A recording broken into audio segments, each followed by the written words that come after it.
हरियाणा में लागू किए गए परिवार पहचान पत्र का मामला अब तूल पकड़ने लगा है। इस परिवार पहचान पत्र की वजह से जिन लोगों के राशन कार्ड और बुढ़ापा पेंशन काटी गई है, उनके अधिकारों की आवाज उठाए जाने को लेकर आज झज्जर में कांग्रेस ने सरकार के खिलाफ हल्ला बोला। बादली हलके के कांग्रेस विधायक डॉक्टर कुलदीप वत्स के नेतृत्व में हलके के कार्यकर्ता गरीबों के अधिकारों की आवाज उठाए जाने को लेकर सड़कों पर उतरे और सरकार के खिलाफ जमकर प्रदर्शन करते हुए नारेबाजी भी की। इस प्रदर्शन में बादली हलके के वे गरीब परिवार भी शामिल रहे जिनकी परिवार पहचान पत्र लागू करने के बाद या तो उनकी बुढ़ापा पेंशन काट दी गई या फिर उनके राशन कार्ड काट दिए गए। ये लोग अपने हाथों थाली चम्मच लिए हुए थे और लघु सचिवालय परिसर में थाली बजाकर सरकार को जगाने का प्रयास करते हुए दिखाई दिए। यहाँ प्रदर्शन किए जाने के बाद कांग्रेस कार्यकर्ताओं ने विधायक डॉक्टर कुलदीप वत्स के नेतृत्व में हरियाणा के राज्यपाल और सीएम के नाम जिला उपायुक्त को एक ज्ञापन सौंपा।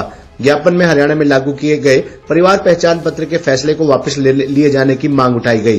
ज्ञापन में मांग की गई कि जिन गरीब परिवारों के राशन कार्ड काटे गए हैं उनके दोबारा से राशन कार्ड बनाए जाएं और जिनकी बुढ़ापा पेंशन कटी है वह भी दोबारा बनाई जाए। इस दौरान कांग्रेस विधायक कुलदीप वत्स ने कहा कि वह गरीबों के अधिकारों की आवाज उठाने के लिए ये तो अभी जनता का ट्रेलर है, फिल्म तो अभी बाकी है। उन्होंने कहा कि वह गरीबों को अपने विधानसभा क्षेत्र के लोगों के अधिकारों की आवाज को सड़क से लेकर विधानसभा तक उठाएंगे। उन्होंने कहा कि वे जात पात की राजनीति नहीं करते, लेकिन ऐसा भी नहीं होने देंगे कि गरीब परिवार को उनके अधिकारों से वंचित कर उजाड़ने का काम किया जाए। एक तो मीडिया के साथियों का मैं धन्यवाद करता हूं और आज जो ये गवर्नमेंट है गरीबों पे, किसान पे, मजदूरों पे, वृद्धों पे जो कैंची चलाने का काम आज ये कर रहे हैं। आज हजारों परिवार मेरे बादली हलके के जो बीपीएल परिवार है, जनाब बड़ी शर्म आती है ये कहते हुए कि जो एग्जैक्ट में जो गरीब परिवार हैं जिनकी आय 70,000 भी नहीं है, उनके 4 साल के बच्चे को जन्म लिए होगी 5-5 लाख आय दिखा रखी है।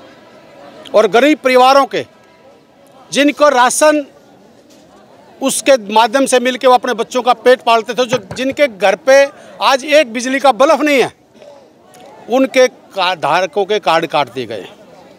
दूसरा, ऐसे ऐसे परिवार हैं जिनकी इनकम 10 लाख है, उनके तो 70,000 दिखा रखी है और जिनकी आय 50,000 भी नहीं है उनकी 10-10 लाख दिखा रखी है। तो मैंने आज गवर्नमेंट को ज्ञापन दिया, गवर्नर साहब के नाम, मुख्यमंत्री के नाम, डीसी साहब को, कि जो बीपीएल परिवार हैं वो किसी भी जाति और धर्म के नहीं है, वो गरीब परिवार हैं, उनका सर्वे दोबारा किया जाए और जो एग्जैक्ट में जो गरीब परिवार हैं उनको इसका लाभ मिलना चाहिए। क्योंकि आज मेरी माताएं, मेरी बहनें ये कार्ड ले लेके आपके सामने खड़ी हैं। आप, मैं कहता हूं गवर्नमेंट को, इनकी आंखों खोलना चाहता हूं कि आप धरातल पे आए, जमीन पे आए और उन परिवारों के बीच में जाके देखें कि इन परिवारों की हालात क्या है।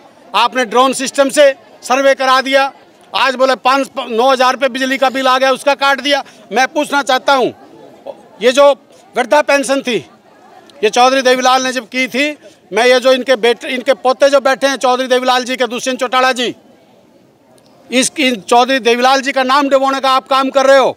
उन्होंने ये पेंशन किस लिए दी थी? किस तरह वृद्धों, बुजुर्गों का, माताओं का, बुजुर्गों का सम्मान के रूप में पेंशन देने का काम किया था। आज ये बिजली के बिल के आधार पर पेंशन काट रहे हैं, खेती के आधार पर काट रहे हैं।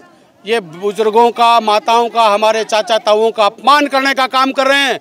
और मैं धिक्कारता हूँ दुष्यंत चौटाला को, जो चौधरी देवीलाल के वंशज, उसके खून होके आज जो आपके दादा ने जो इन वृद्धों को जो पेंशन देने का काम किया था, आज उसको कटवाने में अगर कोई सहयोगी है वो दुष्यंत चौटाला है। और ये सारी जनता, हरियाणा की जनता दुष्यंत चौटाला को धिक्कारती है और धिक्कारती है कि ऐसे नेताओं को जो जिसके नाम चौधरी देवीलाल के नाम से वोट ली, कौम के गद्दारों को कह के वोट ली।